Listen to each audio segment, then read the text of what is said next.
Salut à toi, Lumos. Aujourd'hui, je te propose un format de vidéo assez différent. On va monter ensemble le set Poudlard 76419 de chez Lego, tout en répondant aux questions les plus posées sur la chaîne dans l'univers d'Harry Potter. Si ce n'est pas déjà fait, abonne-toi à la chaîne pour ne pas rater la partie 2 qui sort mercredi prochain. Et aussi pour me soutenir si tu aimes les vidéos des objets fantastiques.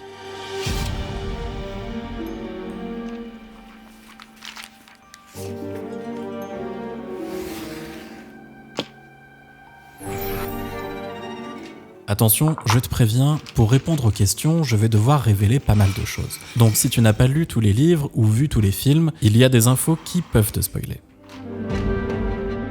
C'est parti, on démarre tout de suite avec la question la plus posée sur la chaîne depuis mes débuts. Quelle IA utilises-tu pour créer tes contenus ?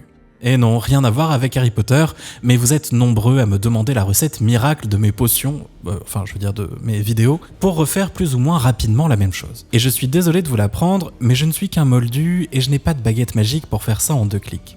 Déjà, il faut savoir que je fais du montage depuis plus de 20 ans. Ça m'a permis de développer une maîtrise de l'outil, mais créer ce genre de vidéo reste toujours très long. Aujourd'hui, une vidéo me prend quasiment 4 jours de travail par semaine. Oui, on peut dire que je vous accorde la majorité de mon temps.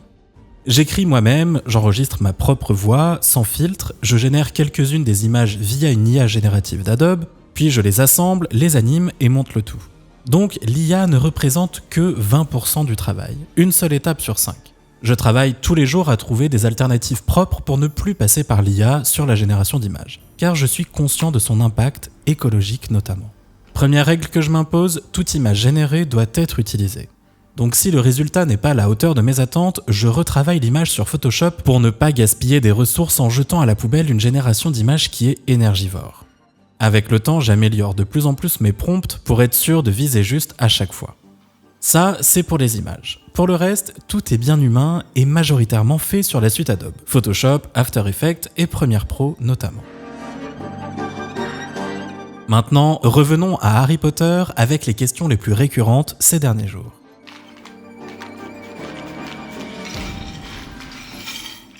Comment Fred et George Weasley ont-ils activé la carte du maraudeur ? La carte n'est pas un simple parchemin. Elle réagit, elle teste, elle répond et elle récompense les esprits joueurs. Fred et George sont exactement ce type d'utilisateurs.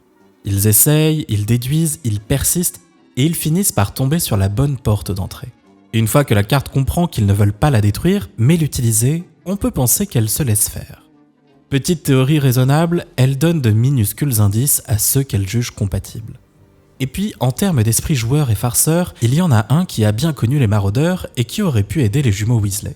Peeves, on l'oublie trop souvent car il ne figure pas dans les films malheureusement, mais il est très présent dans les livres, notamment lors de l'expulsion de Fred et George par Dolores Umbridge.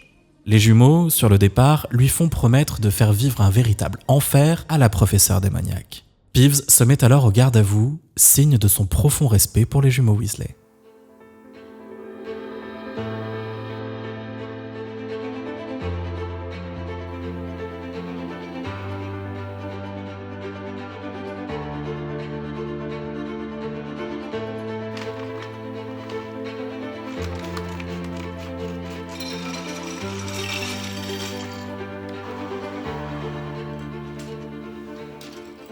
Pourquoi Peter Pettigrew n'apparaît-il pas sur la carte du maraudeur pendant des années alors qu'il vit littéralement aux côtés de Ron ?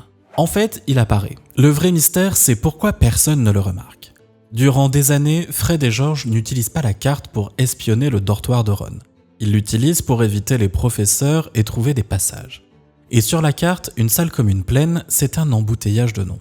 Peter Pettigrew peut aussi passer pour un élève quelconque si on ne sait même pas à qui ce nom fait référence.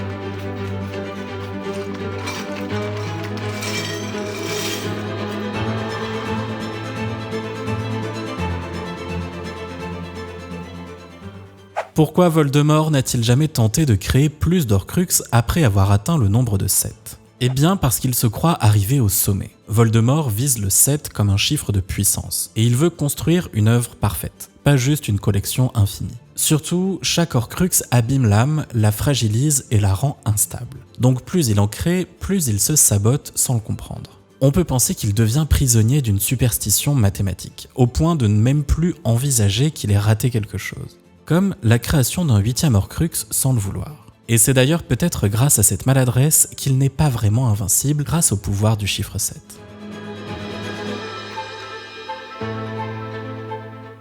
Pourquoi Harry Potter peut-il voir les sombrales dès le début de l'Ordre du Phénix, mais pas à la fin de la Coupe de Feu? Parce que pour voir les sombrales, il ne suffit pas d'avoir vu la mort. Il faut la comprendre et l'intégrer. À la fin de la Coupe de Feu, Harry est en choc. Il a vu la mort tout comme lorsqu'il a vu celle de Lily étant encore bébé. Mais là, il en a compris les faits et les conséquences. Entre les deux livres, l'été passe et la mort de Cédric s'installe en lui. Ce n'est plus juste un événement tragique. C'est une vérité que Harry comprend complètement pour la première fois. Et là, seulement, les sombrales lui deviennent visibles.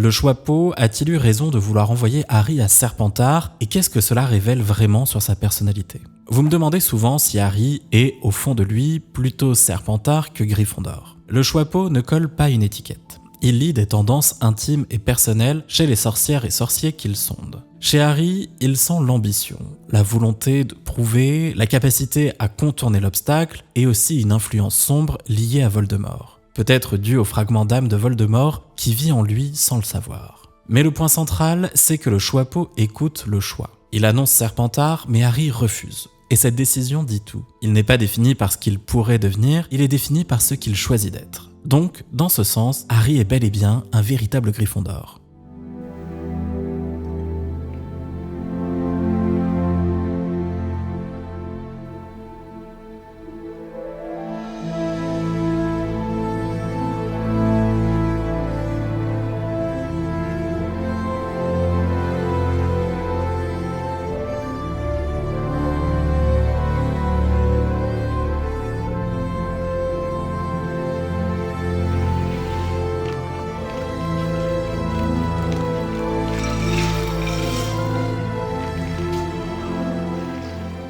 Comment fonctionne réellement le sortilège de Fidelitas et pourquoi est-il si rarement utilisé malgré son efficacité absolue? Le charme de Fidelitas enferme un secret dans une personne, comme la localisation d'un lieu par exemple. Tant que le gardien du secret ne le révèle pas volontairement, le lieu reste introuvable, même si on se tient devant la porte. Et si ce charme est peu utilisé, c'est parce qu'il est terrifiant. On transforme un être humain en un obstacle. Donc panique, pression, torture, manipulation, trahison, tout va se concentrer sur lui. Et au quotidien, c'est aussi une prison logistique. Transmettre l'info devient compliqué, contrôler qui sait quoi devient infernal et c'est une solution de guerre, pas une habitude de vie. Vous voyez arriver la prochaine question? Mais alors pourquoi James Potter ne s'est pas auto-désigné gardien du secret? Honnêtement, je n'ai pas une info officielle à vous fournir. On sait que Bill et Arthur Weasley sont devenus les gardiens du secret de leurs maisons respectives lors des années sombres qui surviennent vers la fin de la scolarité de Harry. Peut-être que s'auto-désigner n'était juste pas possible à l'époque de James et Lily, et que la règle a été modifiée après leur décès, qui est, rappelons-le, un événement qui a ébranlé le monde magique, donc assez fort pour changer une loi peut-être. Mais en tout cas, on peut affirmer une chose. Dans cet univers, on voit bien que les conséquences découlent de nos choix, mais surtout de notre position face à l'usage de la magie. La domination n'apporte que le mal, alors que l'amour est la plus forte source de magie. Petit clin d'œil aux personnes intolérantes et transphobes, vous êtes des mange-morts. Si tous les personnages faisaient des choix parfaits, rien ne garantirait pour autant une issue favorable.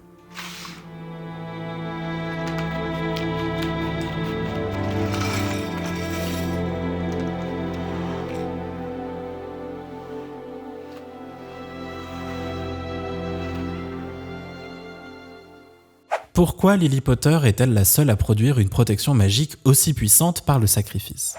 Alors elle n'est pas la seule, en théorie, mais son cas aligne des conditions rarissimes. Voldemort lui laisse une chance réelle de vivre, et elle choisit quand même de rester, sans baguette, sans duel, juste pour protéger son enfant, Harry.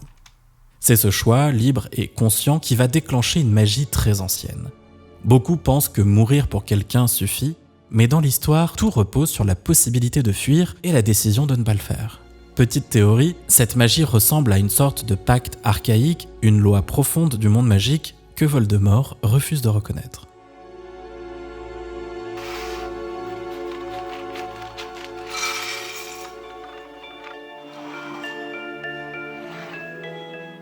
Les reliques de la mort sont-elles réellement des objets divins ou simplement des artefacts magiques surinterprétés ? Vous m'avez posé la question depuis ma vidéo sur les frères Pévrel. Alors, les reliques existent, elles fonctionnent et elles sont bel et bien uniques, oui. Mais l'histoire du conte peut très bien être une légende qui habille une réalité plus simple. 3 sorciers incroyablement doués, les frères Pévrel, fabriquent 3 artefacts si puissants que le monde préfère y voir du divin. C'est ça la force du mythe, il est assez vrai pour qu'on y croie. Et selon moi, c'est une démonstration que ces objets touchent une magie plus ancienne, que les sorciers modernes ne savent plus vraiment expliquer. Comme la magie ancienne dans Hogwarts Legacy peut-être.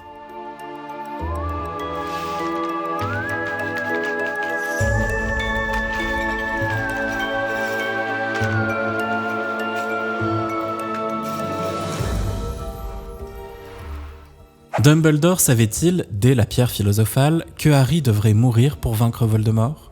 Personnellement, je pense qu'il le soupçonne très tôt, mais il ne peut pas encore l'affirmer.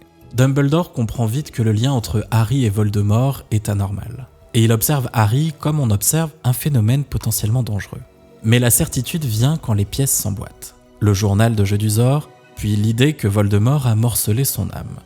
Enfin, la conclusion que Harry emporte un fragment. Dumbledore, c'est souvent ça, une intuition rapide, puis une confirmation lente, et un silence lourd parce qu'il sait ce que cette vérité coûte.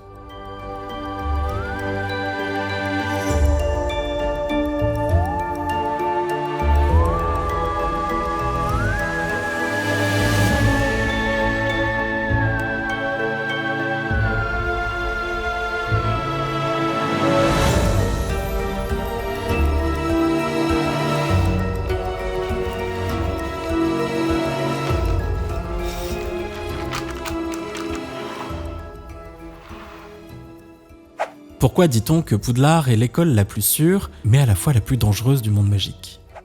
Parce que Poudlard est à la fois un coffre-fort et une cible. Elle concentre des symboles, des secrets, des héritages et surtout l'avenir du monde sorcier britannique. Donc dès qu'une menace existe, elle converge vers Poudlard. Et en même temps, l'école tient debout grâce à des protections monstrueuses. Une architecture enchantée, comme on a pu le voir dans la vidéo sur les fondateurs, des siècles de magie qui s'empilent, et longtemps, ne l'oublions pas, la présence de Dumbledore, le plus grand sorcier de son temps. Et il faut aussi rappeler que la fondation de Poudlard a attiré beaucoup de créatures magiques dans ses environs. Si aujourd'hui la forêt interdite est aussi peuplée de centaures et de créatures en tout genre, c'est parce que la localisation même de l'école et sa fondation permettent une véritable convergence des sources magiques. Résultat, c'est un lieu où il arrive beaucoup de choses, mais c'est aussi celui qui résiste le plus longtemps quand tout le reste craque. Le danger vient de son importance, la sécurité vient de sa puissance. Et puis il faut dire qu'elle est bien construite cette école. La preuve avec la complexité de ce set Lego. On a construit toute la base qui va accueillir le château, les souterrains, avec notamment le cours de potions, la salle du miroir du Rized, le jeu d'échecs des sorciers, la chambre des secrets, le hangar à bateau, mon préféré, et la semaine prochaine, on s'attaque au château. Alors, pose-moi en commentaire toutes les questions auxquelles tu veux que je réponde sur l'univers d'Harry Potter. Et pour apprendre à créer ton propre monde, va voir mes e-books d'aide à la création littéraire dont le lien est en description. Et surtout, n'oublie